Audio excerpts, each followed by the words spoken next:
Em primeiro lugar, eu queria reforçar o agradecimento feito pelo Valcler, né?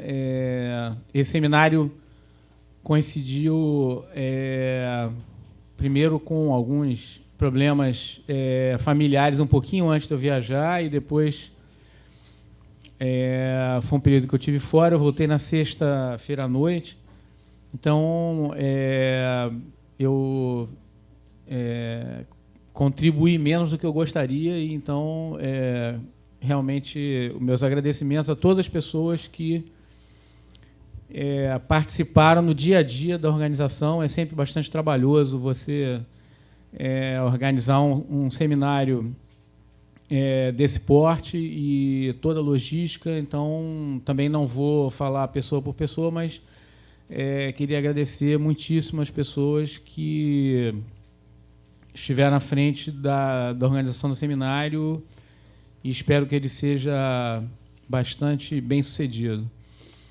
Então, a minha função aqui, basicamente, é introduzir o professor Thomas Babor.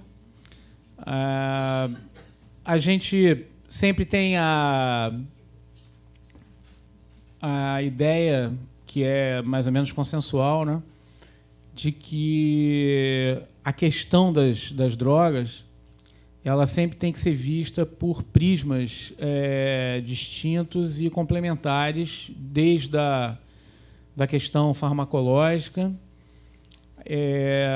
passando pelas questões psicológicas e a psiquiatria. No meu caso específico, uma ênfase de trabalho mais longa na área de epidemiologia, e também eu acho que em algum momento a gente consegue compreender melhor, através das vivências pessoais de cada um, né? Como o Paulo Gadelha falou, eu trabalho como pesquisador, mas eu há 18 anos, né, trabalho como voluntário num ambulatório para pessoas, em geral, população de rua. É um ambulatório originalmente foi vinculado à arquidiocese, hoje é relativamente autônomo, mas continua prestando o mesmo serviço à população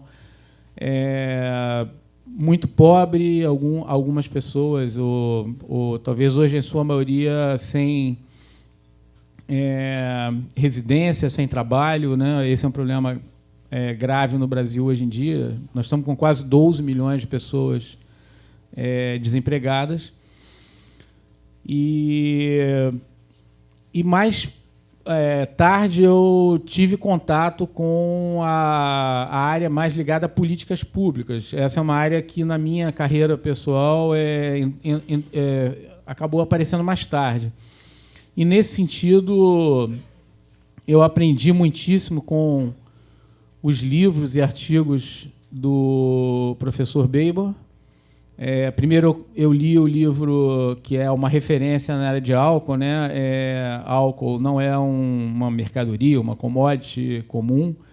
Depois, um livro já em parceria com a OMS, que é o livro mais geral de políticas de drogas, que, por coincidência, eu não conhecia esse livro, e, por estar visitando Oxford, um livro. Os dois livros são editados pela editora da Universidade de Oxford, onde a minha filha estava estudando.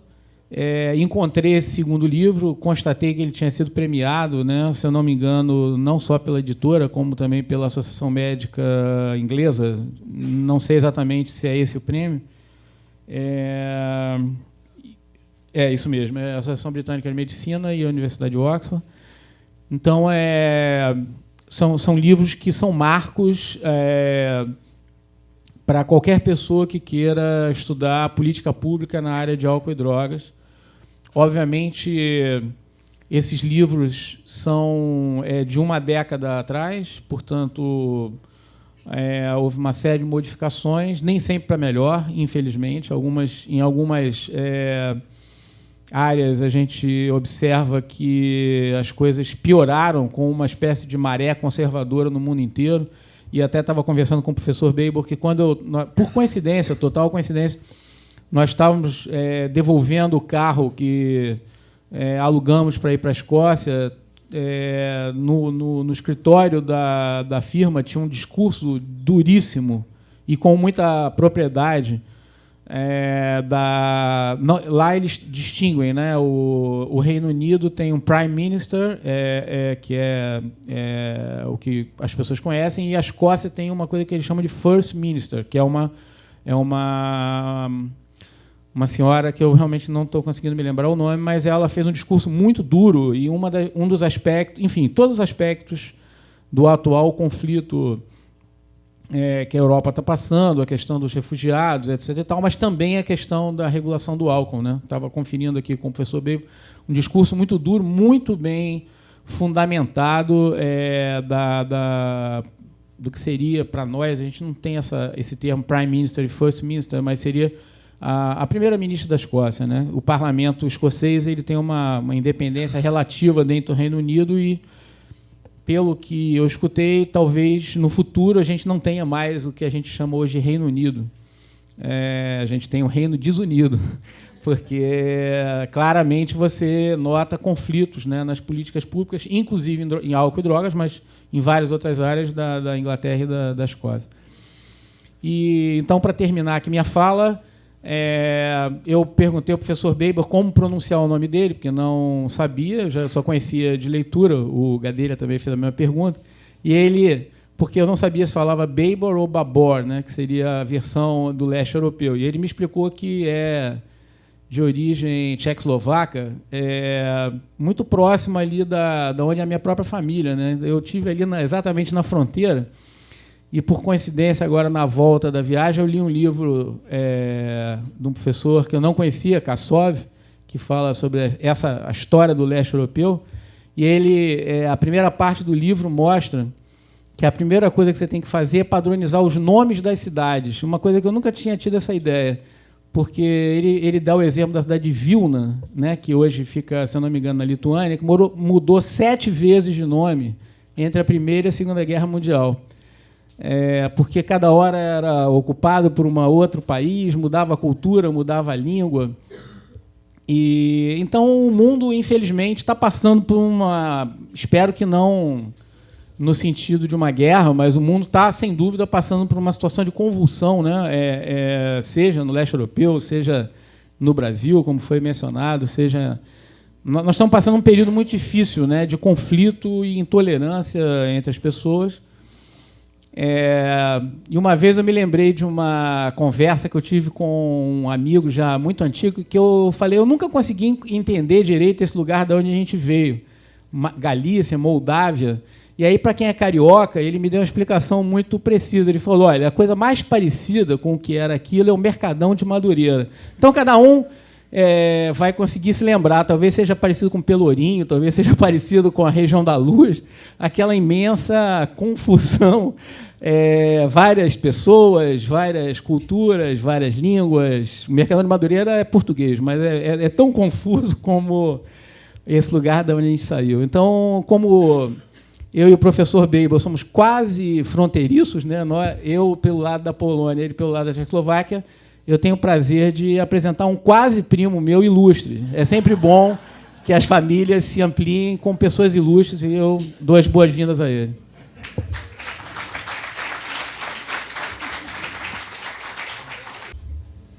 Bom dia. Obrigado. That's the extent of my Portuguese. Thank you for inviting me. It's a great honor to be here for many reasons. And let me begin by saying that the information that has been communicated just by the representatives of the various organizations that are supporting this conference has been very inspiring to all of us, because each of these representatives communicates a different aspect of the topic that I'm going to talk about, which is alcohol, health, and society. But I'm going to make one slight change in this topic, in that I'm going to be talking about alcohol, public health, and society. And it's important to emphasize that public health as a discipline, a modern discipline, is very complex, very diverse, and very appropriate to the understanding of alcohol problems. And alcohol problems are very important to the understanding of public health. Just think that the majority of the people, the majority of you sitting in this audience, would not be here today. You'd be dead if it were not for public health. Public health has made dramatic advances in the way that we keep populations alive and keep them healthy. From the work that public health did in the 19th century and the 20th century to combat infectious diseases and childhood diseases especially, the war against tuberculosis and polio in the 20th century. And then with the epidemiologic transition, based on all the gains that have been made to the focus on lifestyle issues and behavioral health. So now we have all of these organizations working together to begin to understand how we can improve the health of the population in terms of middle age and longevity. All of these things are the essence of public health. But there's one more thing that I want to talk about public health that brings an added ingredient. None of these advances in the health of the population would have been possible had it not been for the role of science and the scientific method to understand what the underlying causes of these different diseases are and these causes of death and disability, and then translating that knowledge into effective public policy. And alcohol is a very good modern example. At one time, medical students were told that if you can understand alcohol, you can understand medicine, meaning that alcohol affects every possible organ system and it's connected with 60 or 70 different diseases. I think we can equally say that if you can understand alcohol, you can understand public health, because alcohol pervades almost every area of public health in modern society today. So with that introduction, let me begin to talk about what we have learned about the control of alcohol-related problems and public health from the perspective of a scientist working in this area and trying to understand all of the different interventions that have been tried, which ones work and which ones do not work. If we can advance the slide, or if I can find a way to do that, that would help. Otherwise, I'm going to be talking for the next half hour about the first slide. Is there a way of...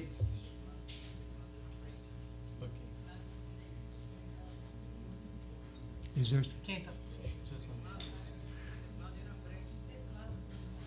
Okay.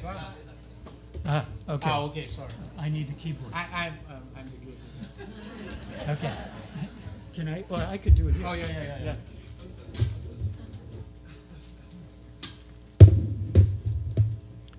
So just enter. Just this. This. Okay. So here is the classic public health model, the agent, the host, and the environment. We know that most of the attention initially is placed on understanding the vulnerabilities of the host. Secondarily, less attention, but certainly in the public health area, we pay attention to the environment where exposure occurs. And often the agent, alcohol, because it's so simple and it's so well understood, is ignored. But if we think more broadly, in modern society, we need to pay much more attention to the organization of the production and the distribution of alcohol, and more recently, in terms of the concentration into transnational corporations, which more and more are helping to define the environment and to target the populations in order to sell more alcohol. So this model needs to be reevaluated, redesigned in order to get a modern understanding of how science can be applied to alcohol-related problems. I also want to communicate to you a common theme in the area of alcohol policy that pervades public health, but also is very important to the understanding of alcohol policy. And that is McKinley's concept of upstream and downstream causes of alcohol-related problems and other health problems as well. And ultimately, the value of approaching alcohol from a public health framework is that it draws attention to the causes upstream.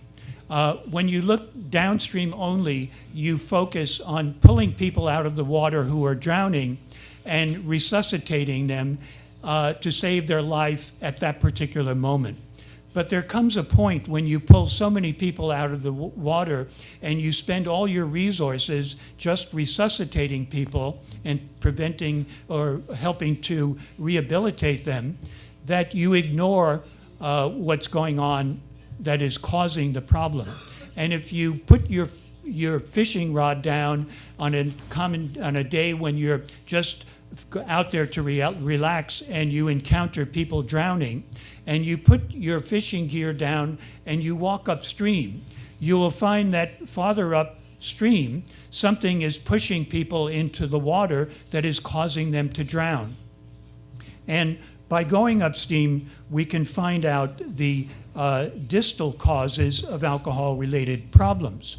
And what we've learned from scientific research is that it's not just the toxic effects of alcohol on the liver, but it's a variety of factors that help to structure the environment of drinking, which are linked to upstream causes.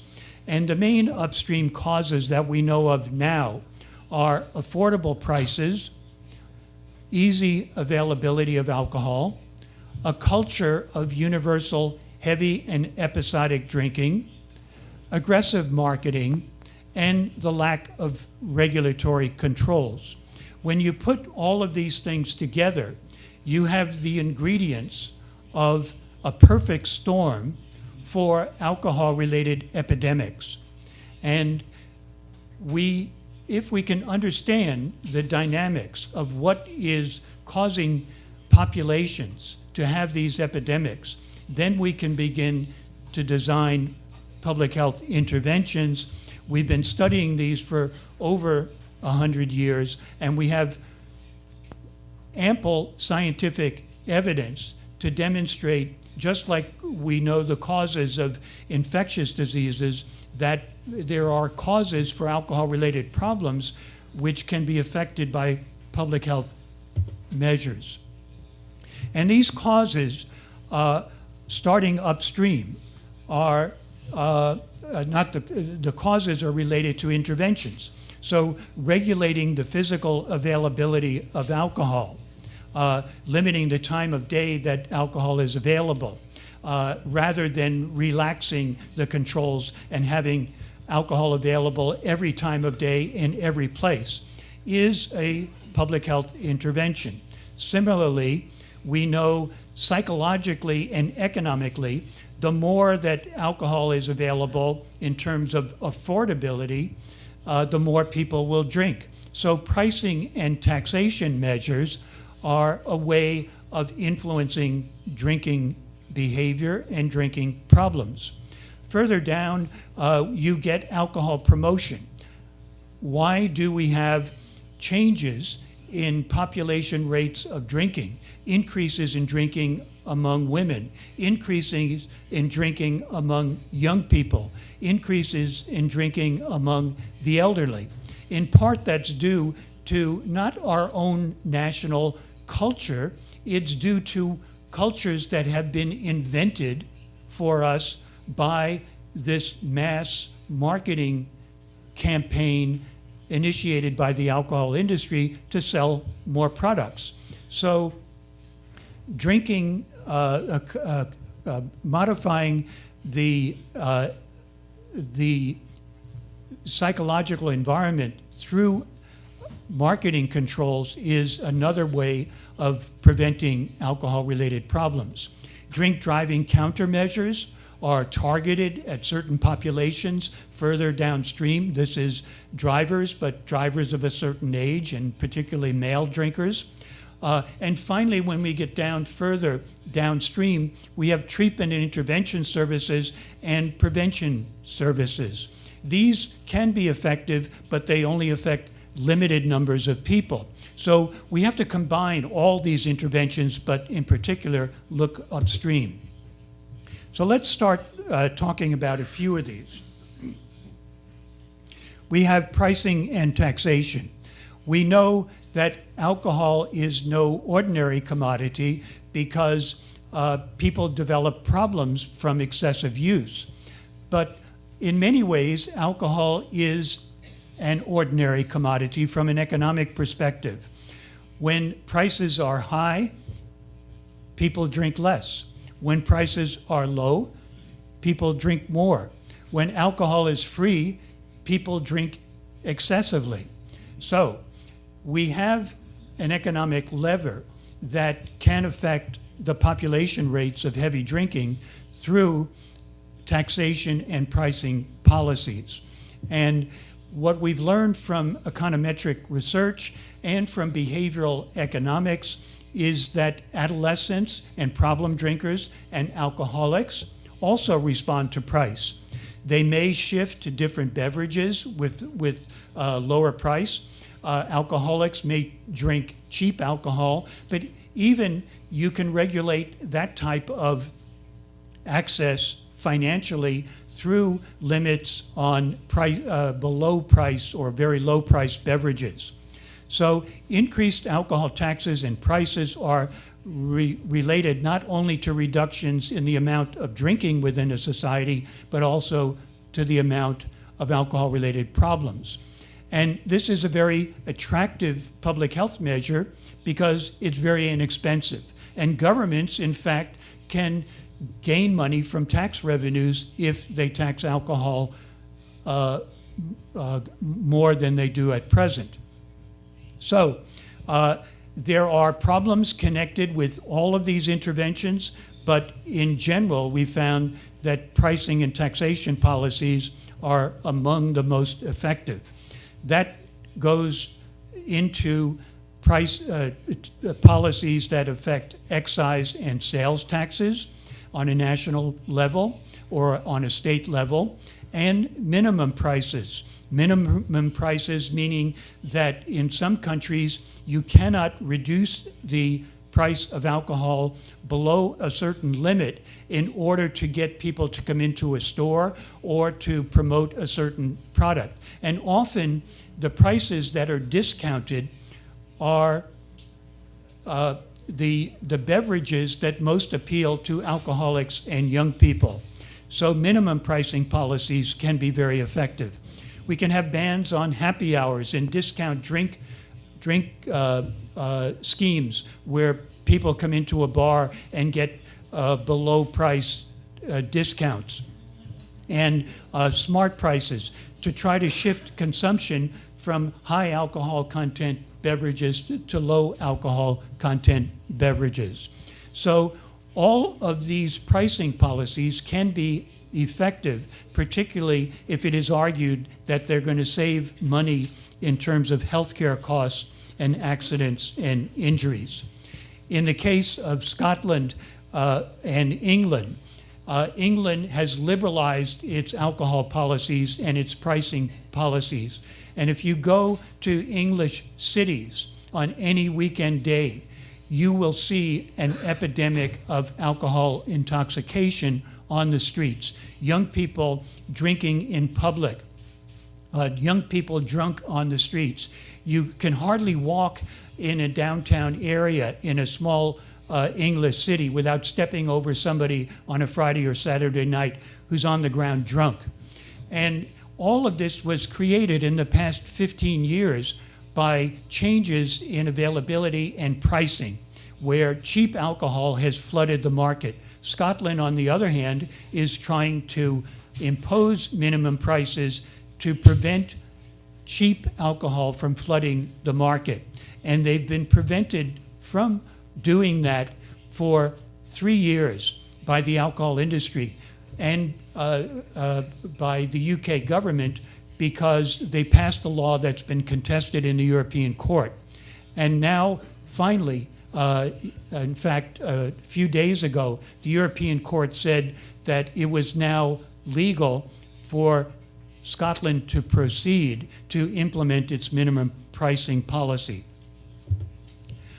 These are some examples here of countries which have raised their taxes on alcohol, which have led to reductions in production and consumption of spirits and other beverages, and have had positive public health benefits. And at the same time, once that's done, if there's another change in policy that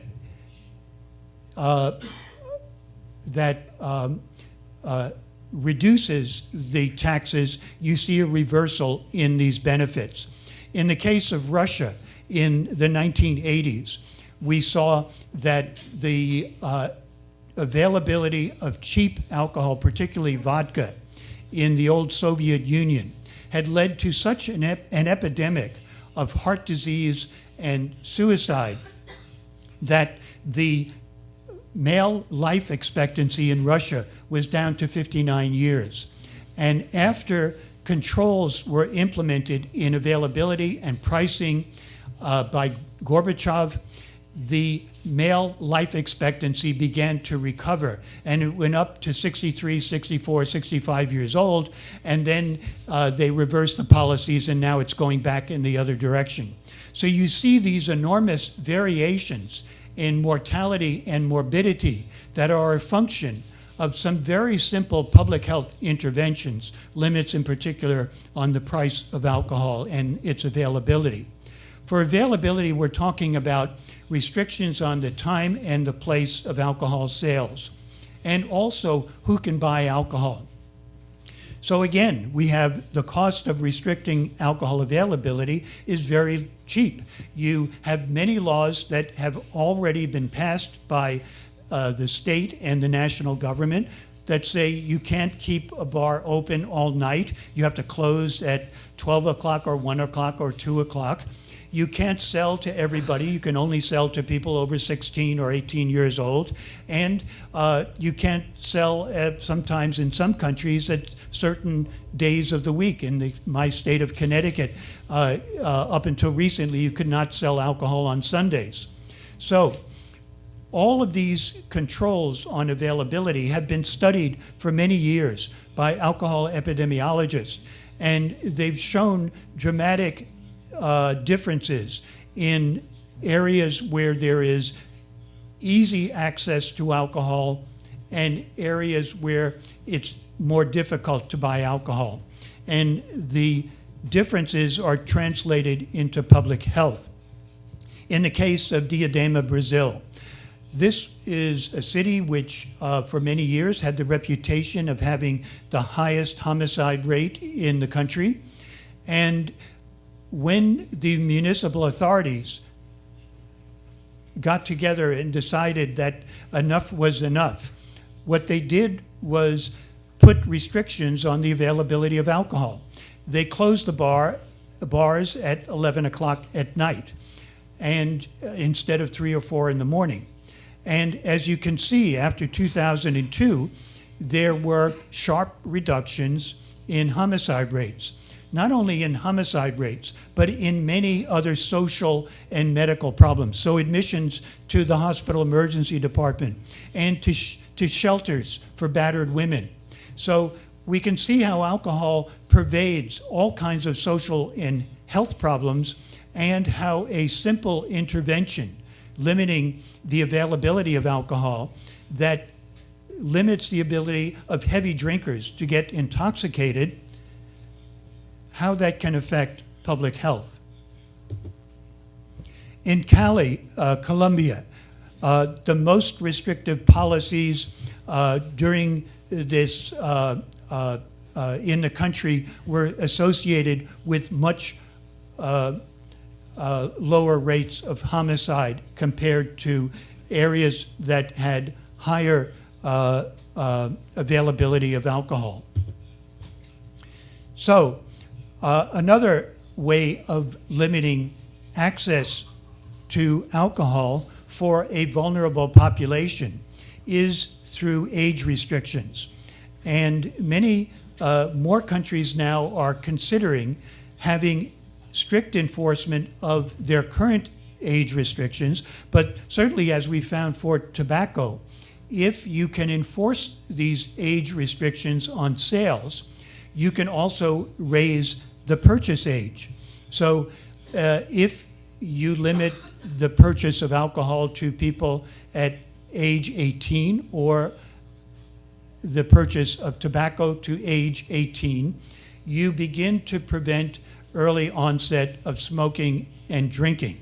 In the US, starting in the 1980s, the federal government provided an incentive for each of the states to change the age limit of purchase for alcohol, and the changes went from 18 to 21. Some states gradually increased the age of purchase.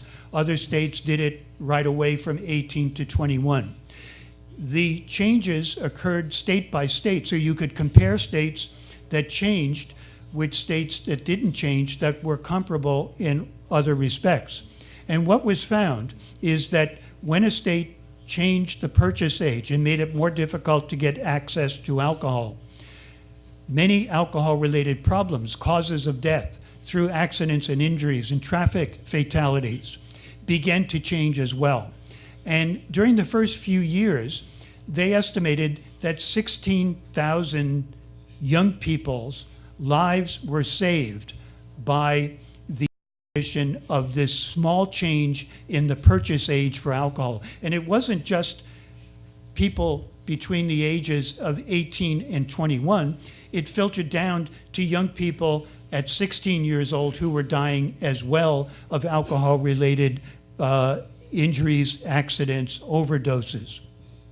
So we can see dramatic reductions just by increasing the age of access, the physical availability of alcohol. And most people in society can agree that protecting our young people is one of the most important things that public health should be doing.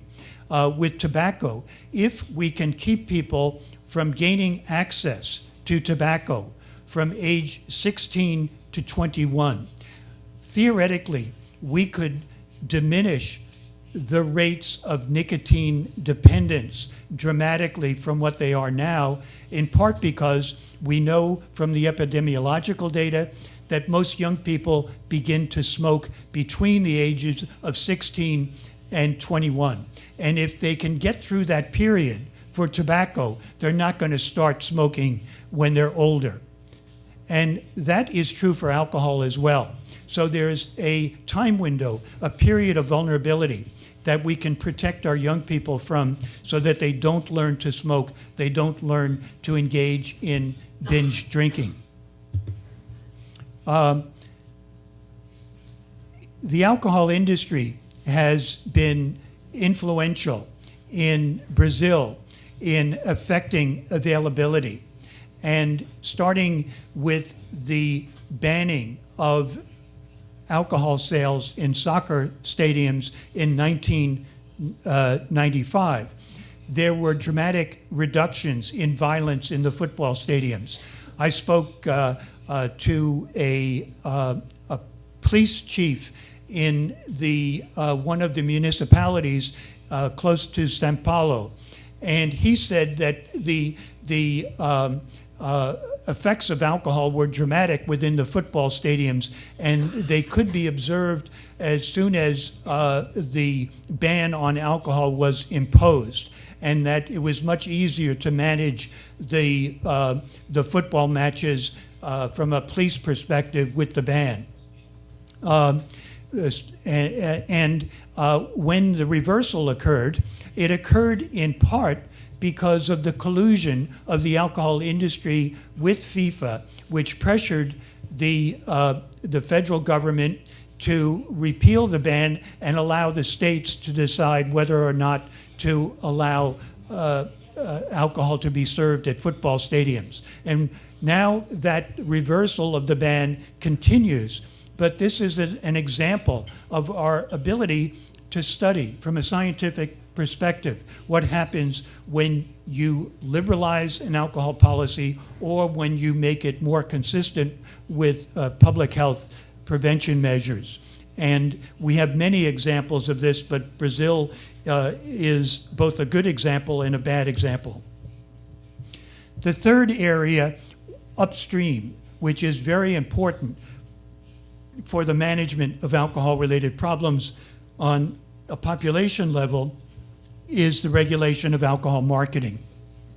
And because of the concentration of the alcohol industry globally into a smaller number of transnational corporations, we have now the reinvestment of the savings that are being gained by these big corporations through concentration and economies of scale. And what they're doing is taking all of these surplus funds and reinvesting them in sophisticated marketing. And they're targeting the major population areas of Latin America, Africa, and Asia. So here we have 2/3 of the world's population, which up until 15 or 20 years ago had their own national culture, deciding when people drank, who drank, what went on in the family. Those decisions are now being transferred to transnational corporations, which are trying to find out how to get young people how to drink, because they know that if they can get people to drink between the ages of 16 and 21, they develop brand loyalty and they will be buying that product for the rest of their life. Now, if one of your young people is a young girl, ordinarily she would have grown up, even in Brazilian society, as being pretty much of a non-drinker. But now, in most of the world's population areas, young women are being targeted, even though they would have been abstainers according to their parents and their grandparents and their culture. Now they're being targeted to begin to drink at an early age. New products are being designed. So through television, radio, billboards, print media, point of sale promotions, and now the internet, we have a massive advertising campaign, a marketing campaign to get young people to begin to drink, to prefer certain products, both men and women, and to continue their drinking through the rest of their life. Recently, the Pan American Health Organization had an exploratory meeting on alcohol marketing. And the results of this meeting are now available in a report from PAHO. And in a few months, there will be a global release of a special supplement to an international journal, the journal Addiction, that collects many of the papers presented at this conference. And the conference presentations led to 3 conclusions based on an extensive review of the scientific evidence about the effects of alcohol marketing. First, a major conclusion is that there are sufficient numbers of studies, econometric studies, longitudinal studies, prospective studies, even experimental and neurobiological studies that show that alcohol marketing is harmful to vulnerable groups. Vulnerable groups can be considered to be young people, people with alcohol dependence who can be stimulated to have a drink when they're exposed to alcohol marketing, as well as women who are pregnant or even of childbearing age who are putting their unborn children at risk. So there are vulnerable groups who we know can be affected by alcohol marketing, and there's good evidence that there's a causal relation. The more marketing that they're exposed to, the more they drink. The second conclusion of the conference is that the standard type of regulation on a national level that is promoted by the alcohol industry and that is typical of most countries, even countries that have some partial bans on alcohol, is industry self-regulation. And now we have good evidence from many studies in many countries that show that industry self-regulation does not protect young people. It's ineffective. Finally, the conference showed a number of interventions that can be much more effective. So, for the case of marketing causing harm, there's now, I think, sufficient evidence of a partial causal connection between exposure to alcohol marketing and the early onset of drinking in young people. And that is summarized in a paper by David Jernigan and others in this special supplement. And we know that marketing through digital media now is likely to have an effect on young people because they're exposed to positive images that teach them through social learning mechanisms that have been well documented, modeling the behavior, reinforcing showing kids how much fun it is to drink, that influences young people's behavior. In the area of self-regulation, over 100 studies have been reviewed in many different countries, and they've shown from a variety of different ways of analyzing the marketing conducted by the alcohol industry that self-regulation programs by the industry are ineffective. And a good example of that is the case of not only Brazil, but the globe. Consider this. The FIFA World Cup games were the largest mass media event in the history of the world. More people watched these games than were exposed to any other common event in at a cultural level in the history of the world. And one of the main messages from the FIFA World Cup, if you pay attention to all of this types of marketing that pervaded the FIFA World Cup, from before each game to during the game to the intermission for the game to what the players were wearing to after the game. One of the main commercial messages was that drinking is good for you, and that message, which occurred just about every minute of the 2 or 3 hours that every game was broadcast, that message was broadcast to, we estimate, over 300 million young people. So that's a good example that self-regulation by the alcohol industry is not protecting young people. These are some of the messages. It's okay to drink and have a beer while you're sitting on the beach and getting ready to go swimming.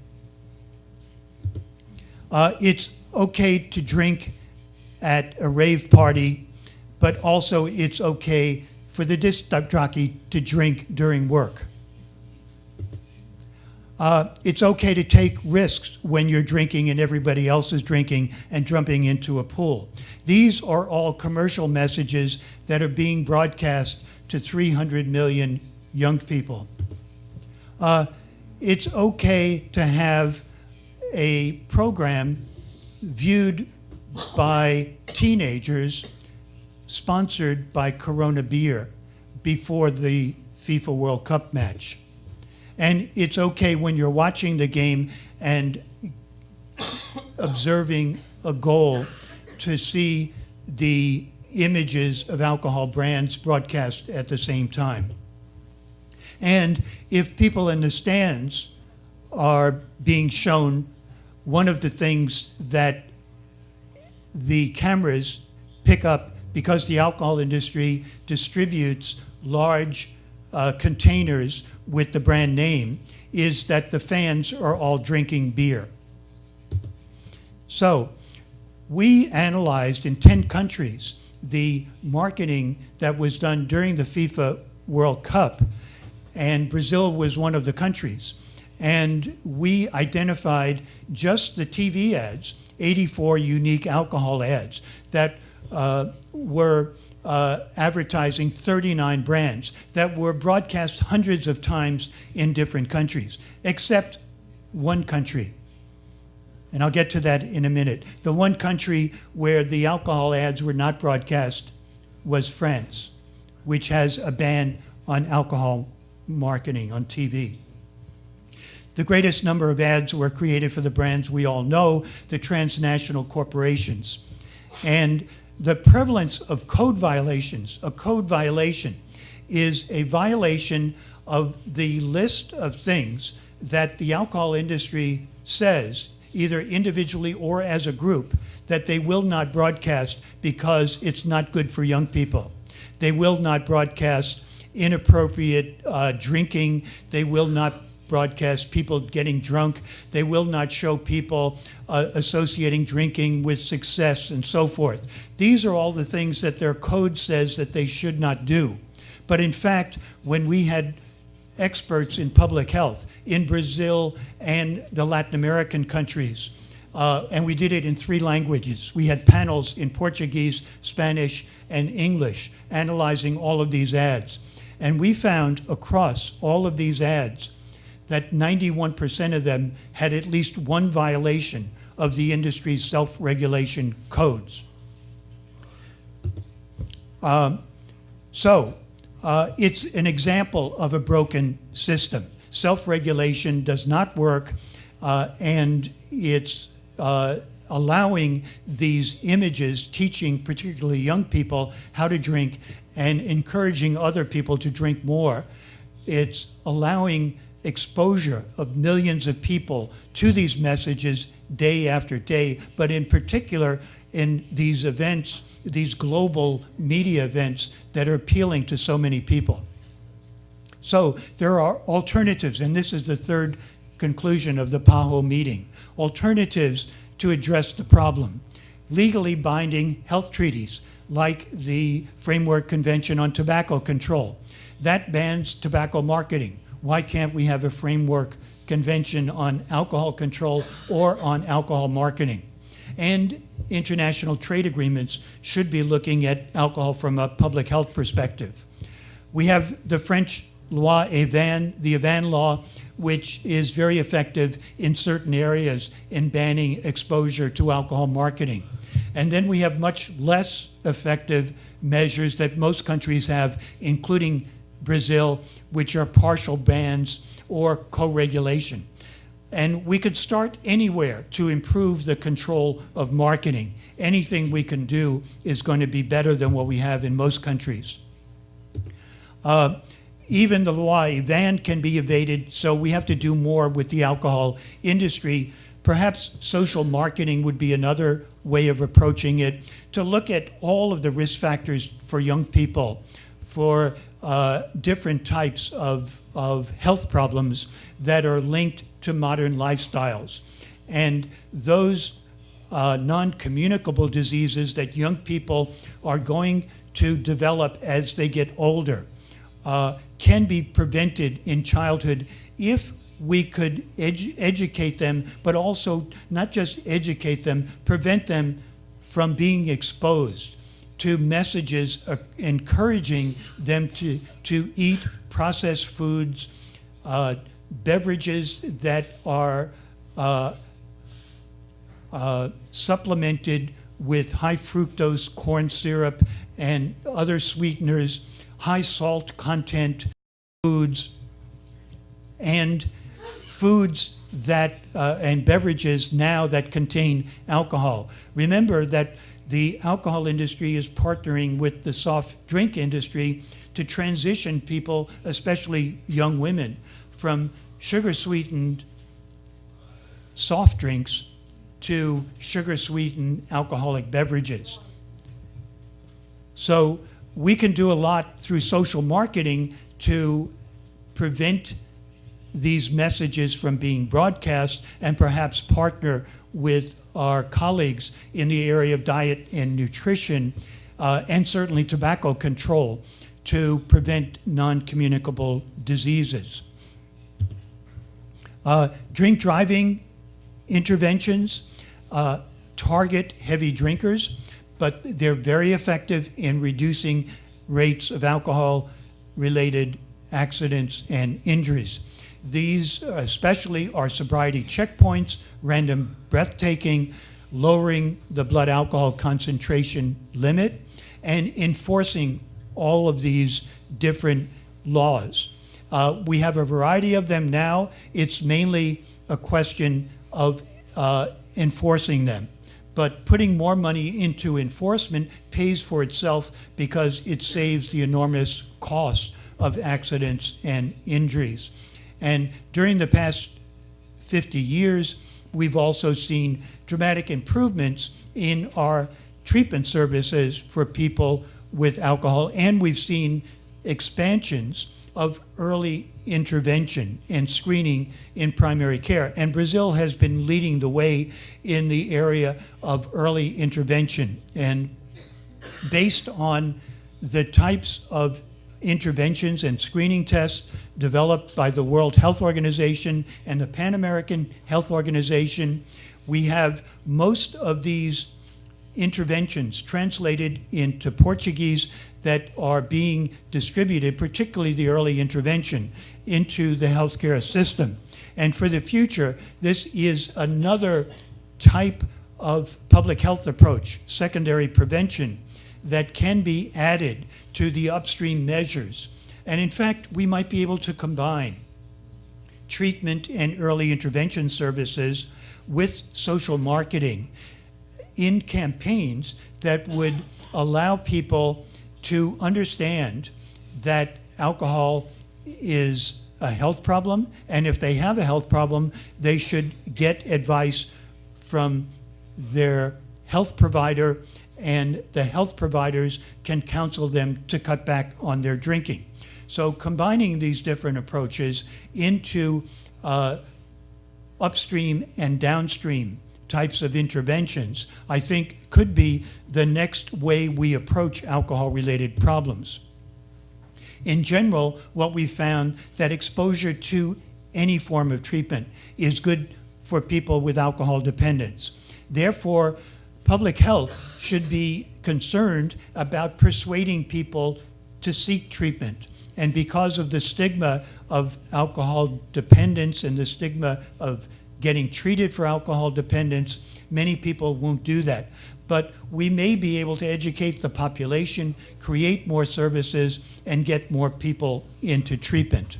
Treatment isn't going to solve the problem, and neither is education in our secondary schools. We've done a lot of research on prevention programs. Over the past 30 years, we've gone from education to social influence approaches, and now more general approaches that have been shown to be more effective.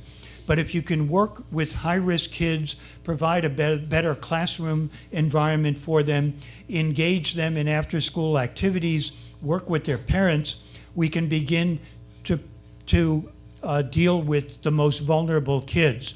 But neither is that nor treatment going to solve the problem. We've got to combine that with upstream interventions.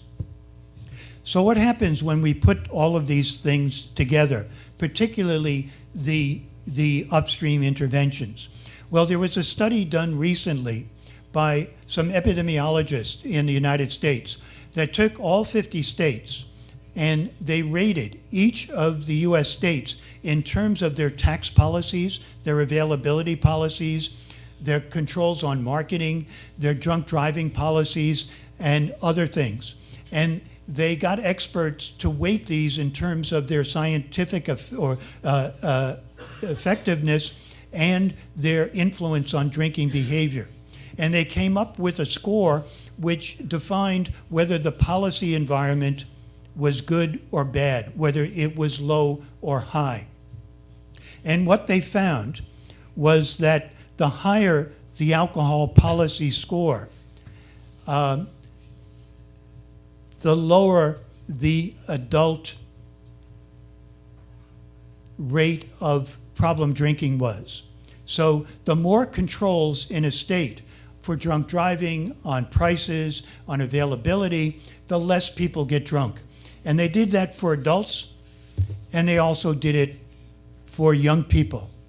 So what we can see is that we don't need just to take one or the other of these interventions. If we could do them together and combine them or improve them and improve the alcohol policy environment, which we know from scientific research is going to influence drinking behavior and drinking problems, we can lower the rates of those problems in a society on a national level. So when we put all of this together, what have we learned? Well, if all we have learned could be summarized in one word, it could be the word availability. Availability can be looked at in different ways. Economic availability. The more money you have and the higher the income, the more you have to spend. And that's why Brazil, which is undergoing dramatic social and economic progress over the past 30 or 40 years, there's more disposable income. And people can spend more money on a lot of things. And the alcohol industry is competing for that money. They want you to spend money on that. So the more money people have to spend, the more problems you're going to have because of economic availability of alcohol. And alcohol taxes and price controls and minimum pricing and so forth are a way to reduce the alcohol availability economically. The other one we spoke about was physical availability. So state monopolies, countries where the government distributes the alcohol, they can charge whatever they want, and they can set the hours of sale. And those countries have much lower rates of alcohol problems than countries where alcohol is in the free market. But even in the free market, age restrictions, licensing, and controls on time, place, and where the bars are located, all of that can reduce alcohol-related problems. So physical availability is also another part of what we've learned about what can reduce alcohol problems. Social availability deals with the social context, whether it's appropriate or not to drink at a party for a different age group, or how much you should drink at a restaurant before you get in your car. All of these things are communicated through the culture and the mass media. And in particular, we've seen dramatic reductions in drunk driving, in part when drinking at a party was considered no longer acceptable for people who were driving. And in many countries now, the party host will be very careful to ask the people whether or not they're driving and try to limit their alcohol consumption. That's an example of limiting social availability through norms. And deterrence and social pressure. The way that drunk driving laws work is not just to punish people. Punishment really doesn't work at all. It's to get people not to drink in the first place. So when they know that they see the police force out controlling people on a Saturday night and checking for their blood alcohol levels, it's a prevention measure because hundreds and thousands of people, even if they're not controlled themselves, see what's going on, and they're going to say to themselves, I'm not going to drink and drive because that could have been me. So finally, marketing restrictions restrict the alcohol attractiveness or availability of alcohol.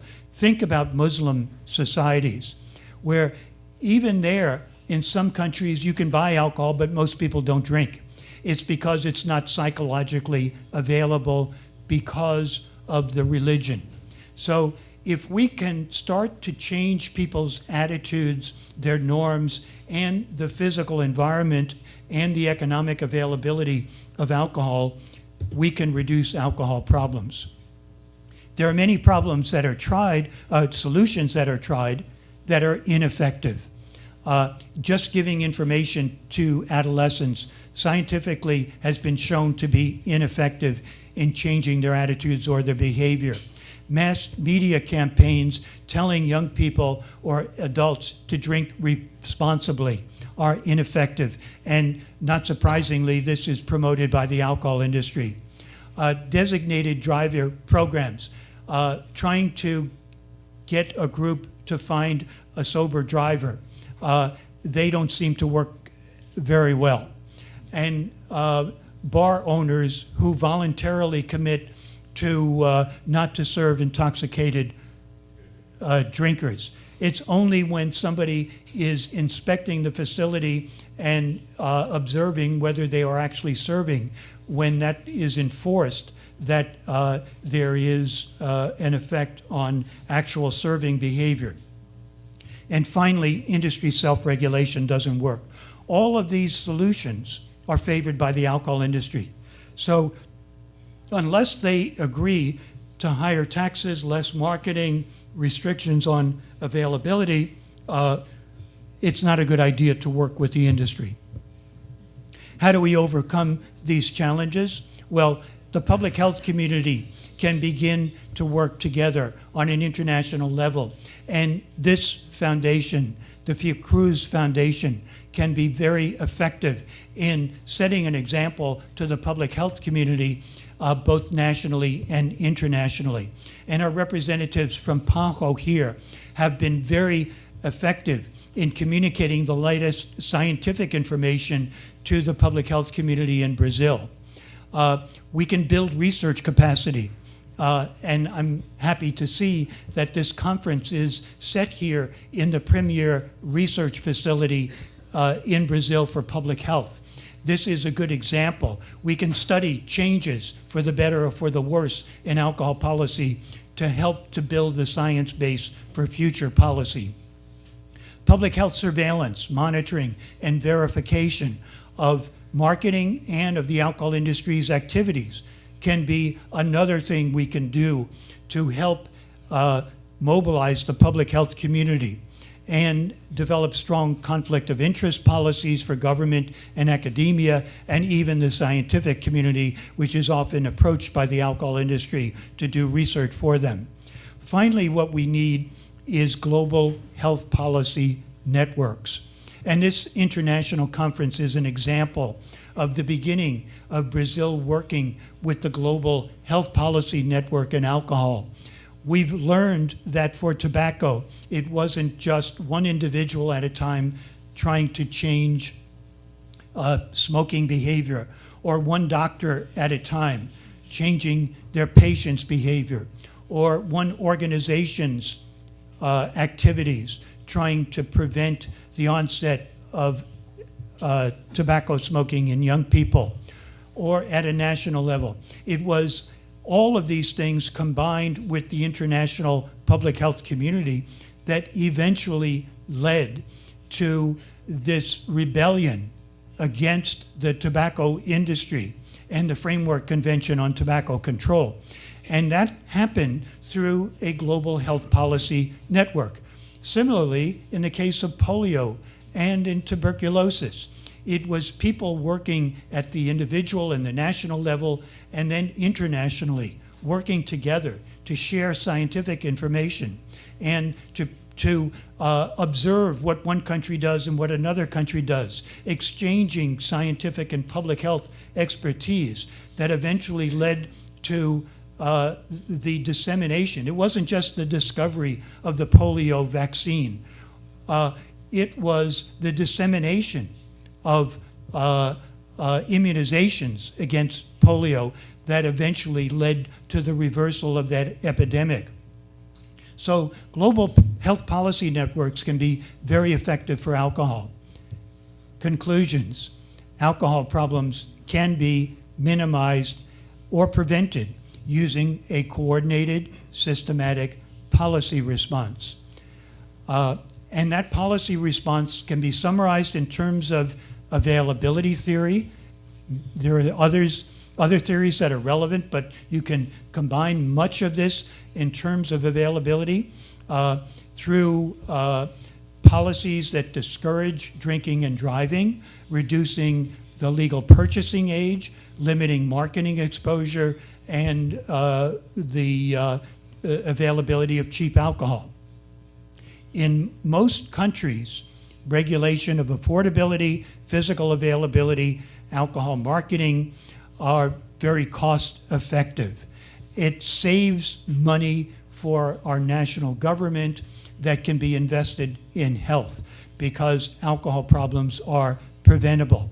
So the return on investment is enormous, and we can do good by improving the health of the population. So I thank you very much for attending these conferences, this conference today. I think this is just a beginning for all of us to share information, and I look forward to the next few days of hearing what our remaining speakers have to say, but in particular to talking to people here from Rio and from Uruguay and from other parts of the great country of Brazil, because you, in a sense, are at the forefront of this idea, I think, of building a global health policy network. Thank you very much. Obrigado.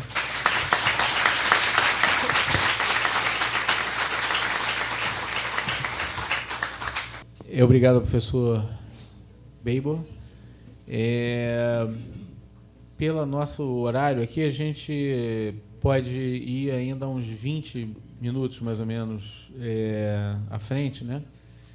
E abrir para perguntas. Então, talvez a forma mais fácil seria as pessoas levantarem o dedo. Já uma pergunta de lá? Já posso fazer? Acho que sim, Ele está com o fone, né?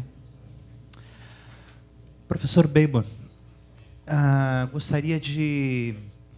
O senhor traz essa ideia da taxação do álcool, da elevação dos preços, e eu fiquei me perguntando, na verdade é uma dúvida mesmo, fiquei me perguntando, imaginando que isso talvez possa funcionar muito bem para pessoas que não são alcoolistas, que são usuários eventuais, enfim, e que poderiam diminuir o seu consumo em face do aumento dos preços, né?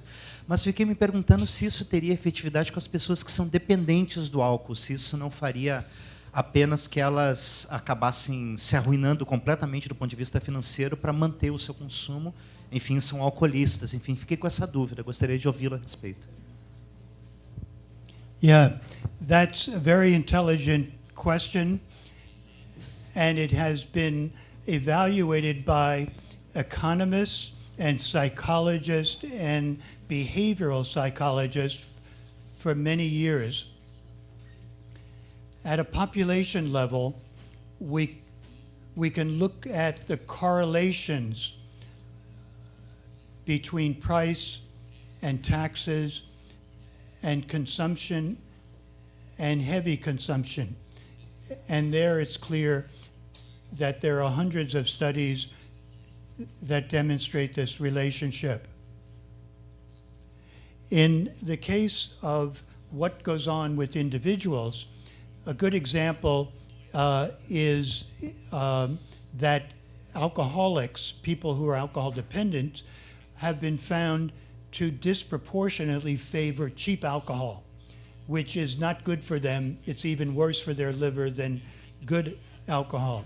So alcoholics spend much less per drink than other drinkers because they spend much more on alcohol. But if you have minimum price, they're going to have to spend more money. Now, the question is, does that affect their family? Well, there have been studies done in countries like Finland where there were strikes at the brewery and the alcoholics couldn't get the cheap beer. And what happened was that admissions to the emergency department and to the hospital liver unit were reduced because of the beer strike. So the alcoholics, when they couldn't find more beer, even alcoholics can cut back on their drinking or go into treatment. So I think the answer to your question is that people always adjust their behavior based on economics. But even alcoholics are sensitive to prices. And if we understand how that works, we can have not only taxes on all alcohol, we can have higher taxes on high alcohol content drinks, lower taxes on beer that only has 1% or 2% alcohol, so that an alcoholic could drink all night and get half of the damage to their liver. So there are different things that can be done, but so far what we've learned is that price is one of the major factors controlling consumption. Outra pergunta? Bom dia, meu nome é Jurema, eu trabalho num NASF e, para mim, o que eu entendi é que no Brasil, para que fosse mais eficaz, seria com políticas públicas, mas na saúde a gente vai ficar esperando pelas políticas que talvez demorem um pouco. E o que a gente poderia fazer? Porque o que você falou foi que trabalhar com o jovem é ineficaz você ficar falando que vai fazer mal, porque realmente o jovem ele não passou por isso, então ele não vai acreditar, não é uma experiência dele, né? É do mais velho e não dele. Então, eu queria que, se você pudesse, talvez o seu livro possa até abordar esse tópico, mas que você pudesse dizer, então, assim, o que a gente pode pensar de alguma coisa que seja eficaz, que não dependesse da propaganda, que a gente pudesse fazer a nossa propaganda. Yes, this is a second very intelligent question.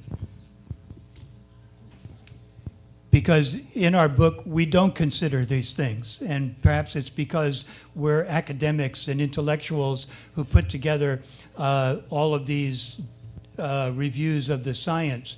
But we, in some respects, our science isn't sufficient to tell public health practitioners and people in communities and in the health community what they can do. But here are some examples, I think, of things that we can do. First, we can advise policymakers about what the scientific evidence says and give them the information. But we know that most of the policymakers, even if they're sympathetic, are influenced by many factors, not just public health. Secondly, we can look at the tools that we have available within medicine and public health.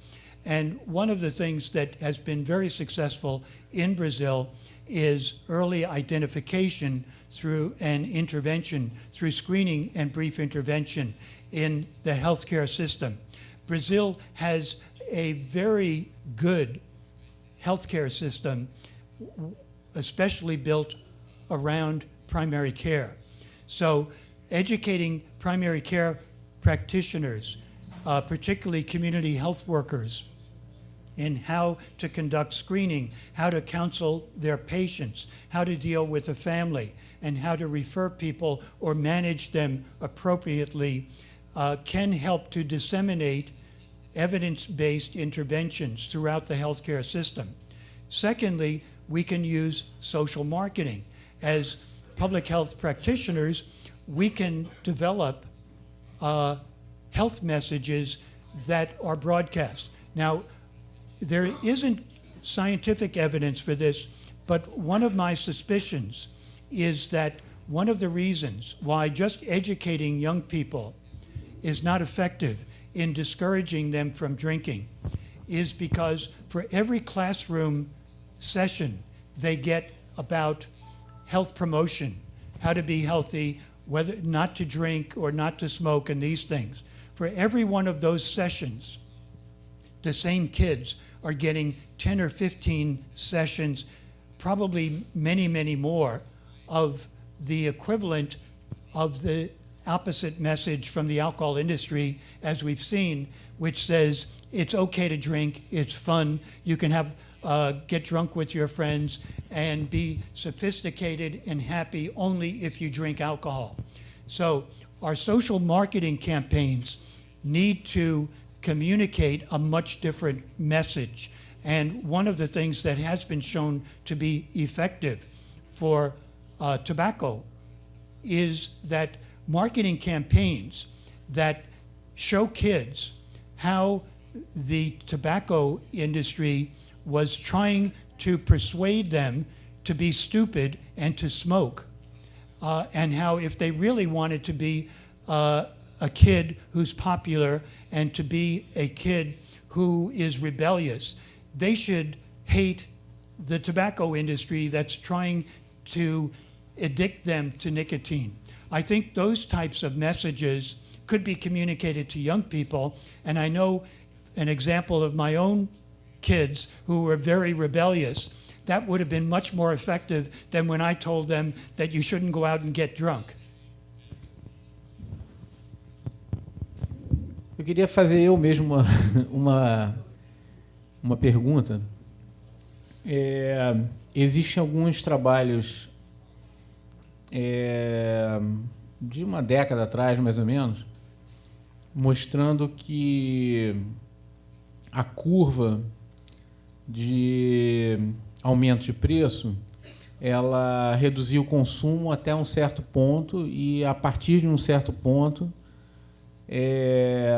aumentos maiores de preço poderiam favorecer a criação de um mercado ilícito, porque o preço seria tão alto que pagaria o custo de estabelecer um mercado ilícito, o que é, obviamente, bastante preocupante em relação tanto ao álcool como ao tabaco, né? Mas esses estudos, eu conheço alguns estudos canadenses, da província de Quebec, mas são um pouco antigos. Eu gostaria que o senhor pudesse nos atualizar em relação a esse risco, quer dizer, se existe um limiar até onde o custo pode ir, sem que isso viabilize um mercado ilícito de álcool e de tabaco. Yes, there are different ways of using these policies that would affect consumption. And if prices are very low, then minimum pricing and increasing taxes gradually is probably the most effective way to do it without doing it dramatically. If it's done dramatically, it could shift consumption from one beverage to another, or to the legal market to the illegal market. So we've got to be very careful about the way that we use these policy levers. But what we've learned from many different countries and many different areas of research is that the combination of policies, and in particular these policies that gradually control availability, can have an influence on drinking behavior and problems. And we can target certain groups. And I think we can, if we could manipulate the messages and the interventions in a way that is coordinated, we can have a much stronger effect than just using one or the other. And in some cases, I gave the example of Russia, the change was so dramatic and so rapid that even though it drove down consumption and problems and raised life expectancy for a few years, it led to a black market and a gradual adjustment of the market where the consumption came back to where it was. In the US, we're seeing this shift between the legal market and the illegal market for opiate drugs. So people are becoming addicted through the legal market where prescription pain medications are being given to everybody. And then when they stop the prescriptions because they're changing the policy, people are going to the illegal market. So dramatic changes are not good, and we can learn from that experience from research in order to design better policies. Obrigado. Wait, listen. Bom dia a todos e todas. Paula Jones, da Aliança de Controle do Tabagismo e Promoção da Saúde. Queria ainda, sobre esse tema do contrabando e qual é a gradação das medidas, eu queria trazer um elemento para esse debate que eu acho muito importante. Eu sou da área do tabaco, eu particularmente conheço vários casos assim de estudos, inclusive enviesados ou patrocinados pela indústria do tabaco, né, com ar de ciência, produzida enquanto ciência, mas, enfim, né, que tinha uma relação de conflito de interesse muito complicada por trás até de alguns resultados. Inclusive, o Canadá é um exemplo de um país que voltou atrás com uma política tributária e depois voltou atrás novamente porque ficou comprovado que aquilo não era tão, enfim, né, que tinham questões aí mais complexas, mas não vou nem entrar nesse assunto. Acho que é importante a gente trazer esse elemento porque a gente está vivendo isso assim, em várias áreas e, em linhas gerais, né, como que a gente lida com isso, de fazer uma coisa em escala, porque as medidas para o combate ao mercado ilícito não são as medidas de saúde pública com relação ao aumento de preço, né? Então, como é que a gente equaliza essa questão, tendo em vista também campanhas pesadíssimas do lobby da indústria, que é quem realmente coloca na pauta uma contestação ao aumento de taxação enquanto medida de saúde pública. Então, um pouco para ampliar aí um pouco esse debate.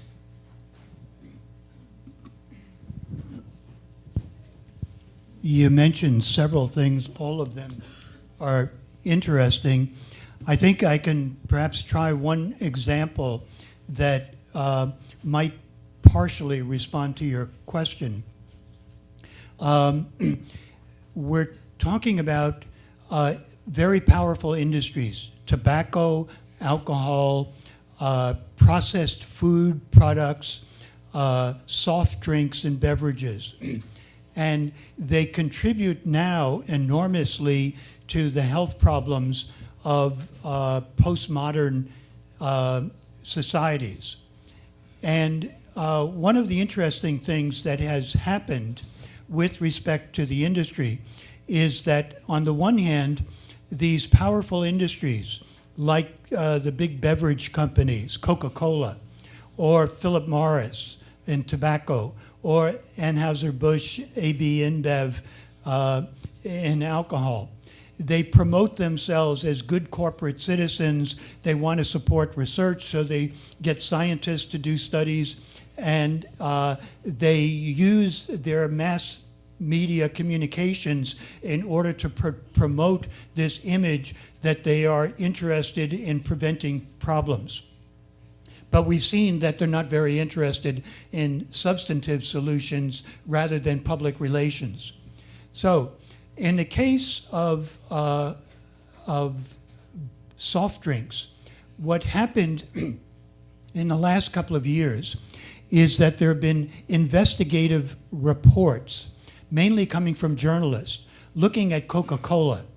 And what they found for Coca-Cola is what they found for the tobacco industry and for the alcohol industry, that the companies were doing research on the causes of obesity.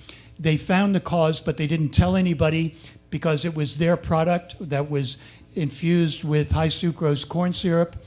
And then what they were doing is commissioning scientists to do research on exercise, to see that and to prove that exercise causes, a lack of exercise caused obesity. And then they would support all those scientists. They would have conferences, the papers, and everybody would be debating whether it was sugar or it was exercise. And that was very successful for a while, just like the tobacco industry did with indoor exposure to smoke. One of the things that happened, though, is that when this was exposed in the mass media and governments began to pay attention, and particularly the government of Mexico, they became alarmed at the enormous amount of obesity that was developing within their population. And the public health community said, we're going to have to pay enormous amounts of money to deal with diabetes and all these other diseases caused by overconsumption of soft drinks. And so the combination of exposing the industry and telling people what they were doing changed public attitudes towards those companies. Secondarily, it made it more easy for the public health authorities to advocate for public health measures. And that, combined with the reality of the enormous costs to society, led the government to raise taxes to lower consumption. So I think if we can look at it in that way strategically and learn from what we've learned from tobacco and from the soft drinks, we may be able to come up with strategies which are both public health and political. Obrigado. Tem uma pergunta do Aníbal. Professor, primeiro congratulá-lo pela sua palestra e gostaria de abordar uma outra questão, que é a associação do álcool com a questão da violência doméstica e a questão dos sérios acidentes nas estradas envolvendo jovens, adultos. Essa questão ela tem um impacto muito grande no sistema de saúde e, muitas vezes, a forma de sensibilizar, se a gente puder colocar entre aspas, o gestor é exatamente o impacto no sistema de saúde no sentido dos altos custos que estão relacionados ao tratamento de reabilitação, no caso dos acidentes, e do impacto na sociedade em virtude dos problemas relacionados à violência doméstica. Quando a gente observa, eu sou professor de uma universidade privada de medicina e eu observo no cotidiano jovens, depois da atividade regular, indo para atividades de lazer, onde o álcool é preferencialmente aquilo que mais lhes chama a atenção. Então, combinar a questão da promoção da saúde com um grau de conscientização, mas também apontar para o impacto no sistema de saúde a partir dos altos custos, seria uma outra estratégia adicional a ser observada?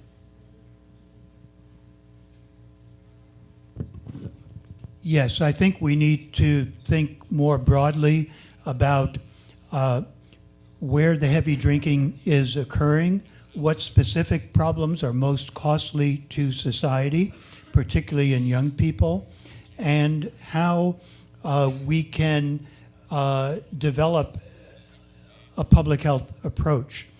One of the issues that you mentioned was young people drinking heavily and experiencing serious health problems. Maristela Montero gave us a tragic example of that in her family.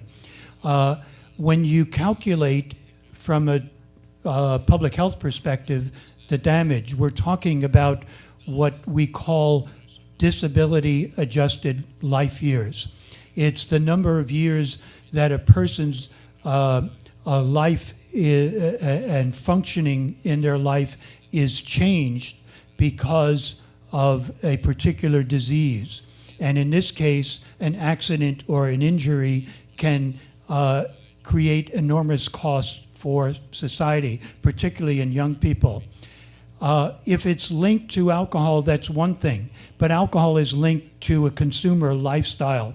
And we have much more leisure time for young people, so it's not surprising that they have more disposable income and they have more time to devote to drinking. And I think the public health community needs to approach our health problems from the perspective of what types of society our public policies are creating. Another way of looking at it is that societies are no longer determining the lifestyle of the people who live in them. What is determining their lifestyle is technological advances, smartphones, computers, internet communication, and mass media, which are orienting our young people to commercialism. So your lifestyle is conditioned not by doing good for society, raising a family, contributing to your community. It's being conditioned by being a consumer. Your role in society, that's the message we're getting, is to be a consumer, to buy things, and alcohol is one of them. If we can make some exceptions to that, as we have for tobacco or sugar-sweetened beverages or alcohol, I think we can correct some of the damage that's being done by commercialism, because our lifestyle shouldn't be determined by somebody else's profit motive. It should be determined by what society, what parents, and a community says is the way they want people to live. And the current lifestyle, if it's all organized around alcohol and drugs, is not a good thing for society in general.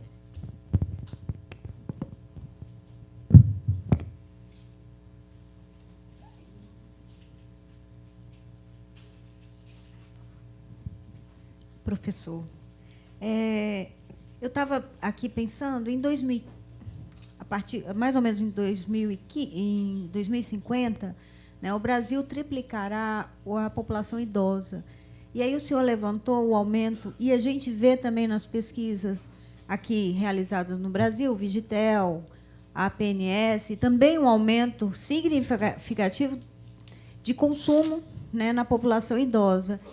E, assim, é uma pergunta, né? A gente precisa começar também. Eu acho que tem a prevenção, né? Tem tudo isso que foi dito, mas também pensar numa estratégia, né, com a população idosa, que eu acho que também está correndo um risco muito grande, né,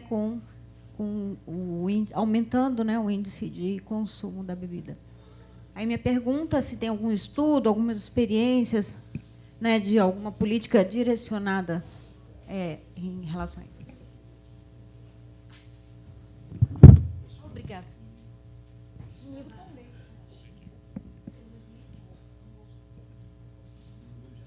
So consumption in the elderly is going to be increasing in societies where, especially in societies where the population is aging. In Brazil, you have it at both ends because you still have, I guess the birth rate is still positive, adding to the population.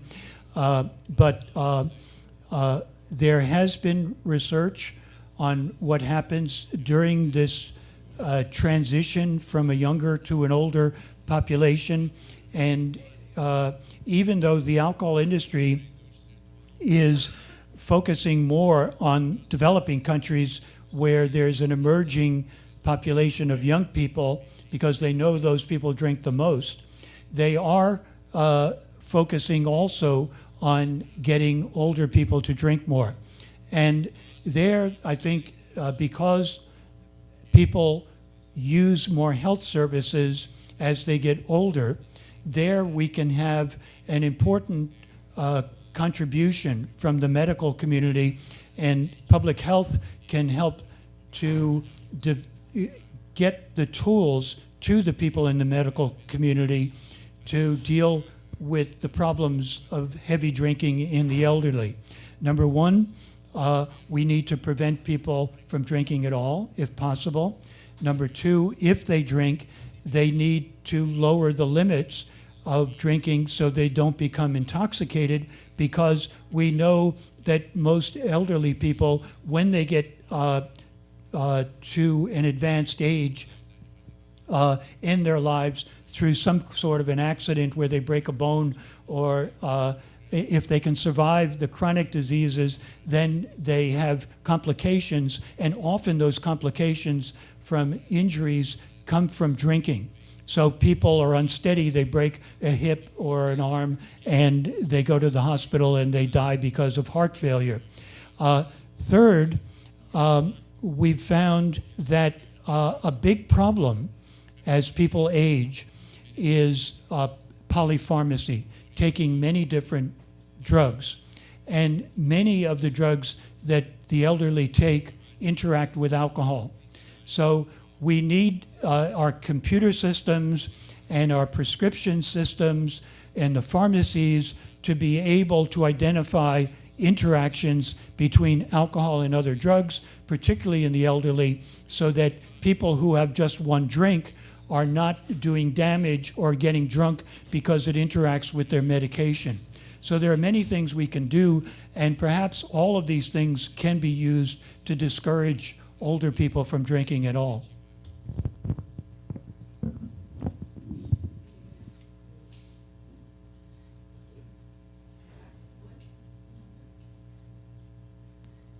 Eu queria voltar para os jovens. Eu sou psicóloga, trabalho em consultório e também na residência de Medicina de Família e Comunidade, com atenção primária à saúde. O que eu tenho percebido, assim, se eu penso o lugar do álcool, grosso modo, na minha época, década de 70, a gente saía para conversar e também beber. Hoje em dia, eu vejo talvez o contrário. O jovem sai para beber, para poder conversar. Quer dizer, o álcool entrando como um mediador para a socialização, que pode ter a ver com o que você levantou há pouco, da tecnologia, da internet. Eu sei, digamos, eu, enquanto jovem, vou sabendo me relacionar através do mundo virtual, mas é mais difícil através do mundo real, talvez. Talvez a droga entre para ajudar a olhar olhos nos olhos, não sei. Também, mas não só. Então, era só um comentário que é o lugar da droga, o lugar do álcool para o jovem, no caso particular. Se você pudesse comentar.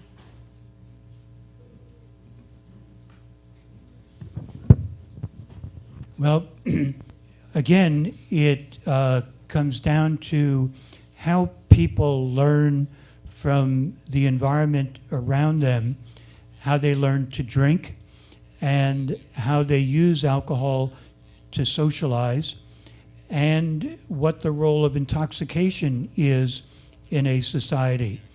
And we've learned a lot through the advances in social psychology in particular about how young people learn through social learning. They form ideas about and concepts about different products and different behaviors, and they see people being reinforced for it, and they observe that, and then they imitate the behavior. So we have a good understanding how young people learn to perform different behaviors. And during that critical period, it interacts with their personalities. Some young people are much more vulnerable not only to use alcohol as a means of socialization, but also for the effects that alcohol has on their thinking. And we know that certain personality characteristics, young people who engage in sensation seeking and who are impulsive and extroverted, have more of a tendency to drink heavily. When you mix alcohol with that personality, the chances are that they're going to begin to drink more heavily. And therefore, we need therapists to be able to understand which types of kids are vulnerable. We need school teachers to identify those kids and to provide them with extra support. My son had attention deficit disorder when he was very young. He's a very smart young man now, but when he was younger, he could not read, he could not study. He jumped up in class and had outbursts. And the teachers loved him as a young man, but they would send him to the principal's office because he was disruptive.